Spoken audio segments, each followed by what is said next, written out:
Hello guys, welcome to my channel. তো আমি আবারও চলে এসেছি একটা ট্যুর ব্লগ দিতে। আর তোমরা দেখেই খুব ভালো করে বুঝতে পারছো যে ট্যুরটা কোথায়। হ্যাঁ, ঠিকই ধরেছো, দীঘা। তাই আর দেরি না করে চলে গেলাম সোজা স্টেশনে। তারপর আমার মামা মামি আর গোল্লা মিলে ভিডিও বানালো। এখানে অবশ্য আমাকে দেখা যাবে না, কারণ এখানে আমি হয়েছিলাম ক্যামেরাম্যান। তারপর আমরা চলে গেলাম সবাই মিলে জগন্নাথ মন্দিরের দিকে। দেখো গাইস, কত ভিড়, ক্যামেরাটাও ঠিকঠাক ধরতে পারছিলাম না। তারপর 7 সমুদ্র 13 নদী পার করে চলে গেলাম জগন্নাথ মন্দিরের একদম কাছাকাছি। দেখো গাইস, জায়গাটা কত সুন্দর।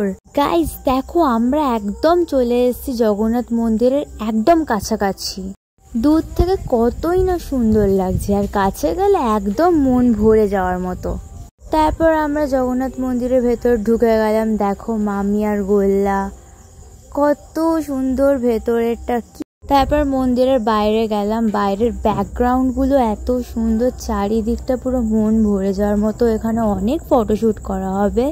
ফটো তুলতে তুলতে মন ভরে যাবে, তাইও মনে হবে আরো ফটো তুলি। এত সুন্দর জায়গা, চারিদিকটা কি বলার মতন না। জাস্ট দেখো তোমরা, চারিদিকটা দেখাচ্ছি ভালো করে। মন্দিরের চারিপাশটা এত বড় মন্দির আর এত বড় জায়গা যে ঘুরতে ঘুরতে পুরো মনই ভরে যাবে। তারপর আমরা চলে গেলাম দীঘার সি বিচের দিকে। দেখো ওখানে মামি গোল্লাকে আইসক্রিম খাওয়াচ্ছে। দেখো গাইস, কত বড় ঢেউ এসছে, কত সুন্দরটাই না লাগলো। তারপর দেখো মামা একটা বালির কত বড় চূড়া বানালো। দেখো কত সুন্দর লাগছে। দীঘাতে গেলে তো এরকম করতে ইচ্ছে করেই। তারপর দেখো সবাই মিলে কত এক্সাইটমেন্টে খেলছে। তারপর দেখো সবাই কত ছবি তুললো, আর আমিও কয়েকটা ছবি তুলে দিলাম ওদেরকে।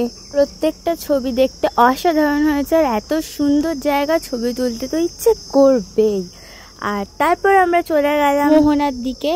আর মোহনার যাওয়ার সময় চারিদিকটা এত সুন্দর লাগছিল যে ভিডিও করে নিলাম।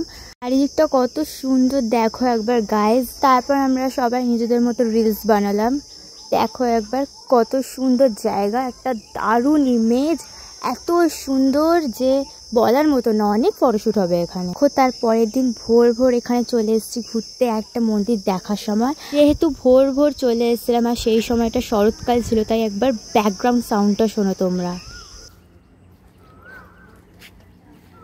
কোকিলের আওয়াজ উপভোগ করতে করতে আমরা চলে গেলাম আবার জগন্নাথ মন্দিরের দিকে, আরো কয়েকটা জায়গা দেখার জন্য।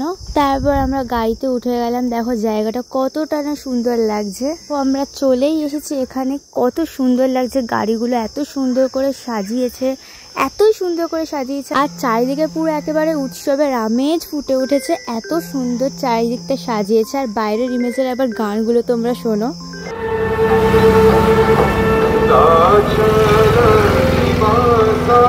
তারপর আমরা সোজা ভেতরে ঢুকে গেলাম। দেখো কি সুন্দর সাজিয়েছে না ফুল টুল দিয়ে, একটু দারুণ লাগছে। আর দেখো জগন্নাথ ঠাকুর কত সুন্দর, আর জায়গাগুলো জাস্ট অসাধারণ। এত ফটোস তুলেছি যে গ্যালারি ভর্তি হয়ে গেছে। তারপর দেখো কত সুন্দর ফুল, তারপর পাতা দিয়ে রঙ্গিলা এঁকেছে চারিদিকটা। এত ভালো লেগেছে যে ঘরে আসতেই ইচ্ছে করবে না। এটা হচ্ছে ওই কঙ্কালী মন্দির, অনেকটাই বড়। আর চারিদিকে সবাই কত নাচছে, এত ভালো লাগছে যে এত সুন্দর গানও হচ্ছে না। সত্যি বলতে তোমরা একবার পুরো ভিডিওটা দেখো।